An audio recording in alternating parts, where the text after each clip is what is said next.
Penyebab perceraian Vicky Prasetyo dengan Kalina Oktarani masih menjadi tanda tanya publik.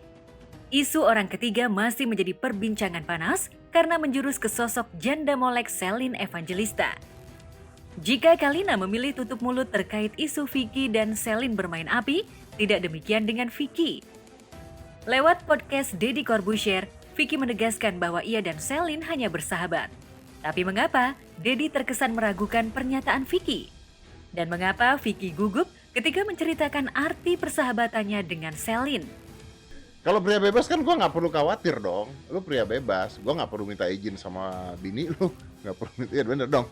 Ya emang kita anak sekolah mau ujian harus ada izin segala. Iya makanya gue nggak perlu minta izin dulu sama bini lu. Nggak perlu kan sendiri sekarang. Iya kan sekarang sendiri. Makanya gue mau memastikan dulu lu beneran udah cerai belum. Udah.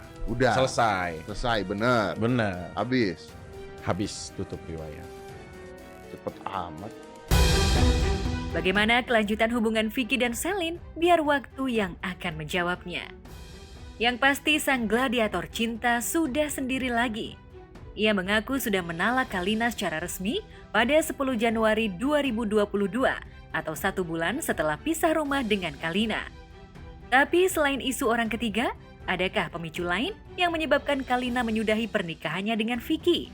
Benarkah karena perbedaan visi misi? Pertama, lu udah cerai 10 Januari. Tapi doa gue kayaknya nggak didengar deh. Kenapa ya? Gue doa kan supaya lu, waktu lu nikah kan lu minta doa. Gue doain kan supaya lu nikah terakhir sama dia, jalan panjang. Bukti gini. Hampir 1 bulan sih, tepatnya di tanggal 21 Desember aku udah keluar dari rumah. Dan sekarang ya udah kita masing-masing, cuma masih tetap bersilaturahmi. Meski Vicky dan Kalina sepakat untuk pisah baik-baik tanpa menjelekkan satu sama lain di depan publik, sinyal adanya konflik panas terendus dari percakapan Kalina saat ia menjadi bintang tamu di sejumlah podcast YouTuber. Kalina terkesan sakit hati pada sikap keluarga Vicky yang menganggapnya numpang hidup pada Vicky. Fakta bahwa karir Vicky tengah on fire saat menikahi Kalina, sementara Kalina sepi job dan minim endorse, membuat Kalina merasa disudutkan. Menurut versi Kalina, perceraiannya dengan Vicky juga dipicu oleh adu domba pihak ketiga, yang tak lain adalah keluarga Vicky. Sayangnya hingga sekarang Emma Fauzia dan Baby Lestari, ibunda dan adik Vicky, enggan mengomentari pernyataan Kalina. Aku merasa aku perang batin di mana aku harus menghadapi bawa ke rumah, aku harus berhadapan dengan suami aku dengan adanya masalah gitu. Yang aku pikir, oke, aku salah gitu.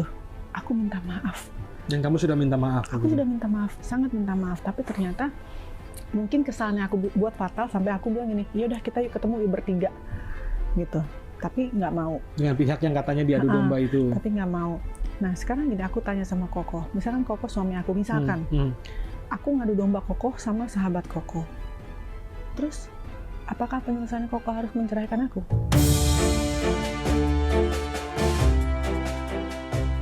Ya, sebelum bercerai untuk yang keempat kali, Kalina sudah sharing dengan anak tunggalnya Aska Corbuzier. Aska lah yang memberinya kekuatan untuk tegar menjalani hidup tanpa suami di tengah hujatan masyarakat yang kadung mencapnya sebagai artis yang suka kawin cerai. Aku tanya sama Aska malu punya ibu seperti mama? Kalau malu, mama minta maaf. Dan jawaban dia, Aska gak malu. Mama salah. Mama pernah begini, mama gini, mama gak dengerin kamu. Dan dia bilang, maaf mama, diterima. Di lain pihak, Vicky juga merasa terbebani dengan image artis pria yang suka gonta-ganti pasangan hidup. Bahkan Vicky sempat syok saat muncul isu panas yang menyebut dirinya bakal diboikot oleh KUA karena dituding mempermainkan lembaga pernikahan lewat aksi kawin cerai. Kena azab di blacklist KUA. Itu rame banget semuanya. Enggak, akhirnya tuh temen gue ada ya yang di KUA ya. Jadi kayak ngabarin bener gitu loh, mempertanyakan itu gitu. Berjanji ya. Lu berjanji nih? Gini ya. Oke.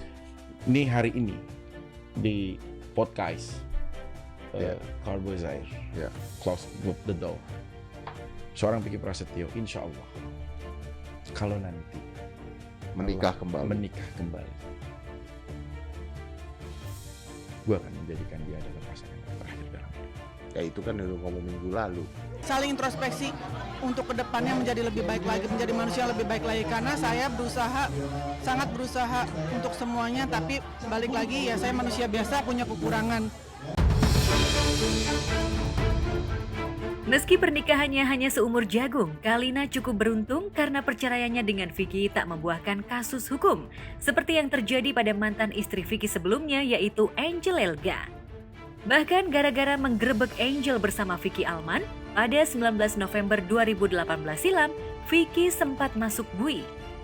September lalu, Pengadilan Negeri Jakarta Selatan memvonisnya bersalah dengan ganjaran 4 bulan penjara. Karena Vicky mengajukan banding, ia belum dijebloskan ke tahanan. Tapi pada 30 Desember 2021 lalu, Pengadilan Tinggi Jakarta resmi menolak memori banding Vicky. Lalu benarkah Vicky diberi waktu sebulan untuk menyerahkan diri ke kejaksaan? Bagaimana komentar Angel Elga saat mengetahui sang mantan suami bakal kembali masuk bui? Mantan yang di blacklist sama KUA. Aduh, amnesia, saya mendadak amnesia. Nggak mau ngomongin itu ya, sayang perawatan udah mahal-mahal, ngomong itu jadi turun lagi. Ya, Angel Elga seolah alergi bila ditanya seputar Vicky. Ia mengaku sudah hidup bahagia setelah dengan susah payah keluar dari lingkaran keluarga Vicky. Kini, Angel mengaku sudah punya pacar baru, pengusaha kaya dari negeri ginseng Korea. Saya punya pacar loh sekarang. Nah, mau tahu kan? Mau tahu kan? Lagi mau halal nih. Makanya udah sering nonton Netflix, pacar aku ada di situ, ya kan? Yang suka main di drakor. Makanya aku disuruh jadi BA IK Klinik, ya kan? Karena pacar aku dari asli Korea, namanya Sonju. Pokoknya saya mah udah punya pacar, jangan diganggu lagi ya.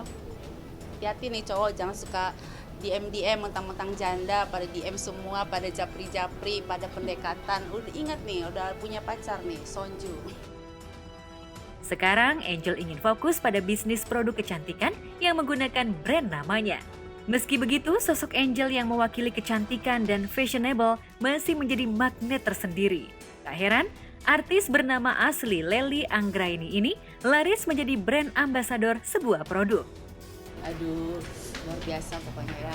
Kadang-kadang owner itu jarang komunikasi sama BA-nya ya. Hanya mereka udah kontrak berapa tahun, selesai, udah terus kasih kewajiban saya ini.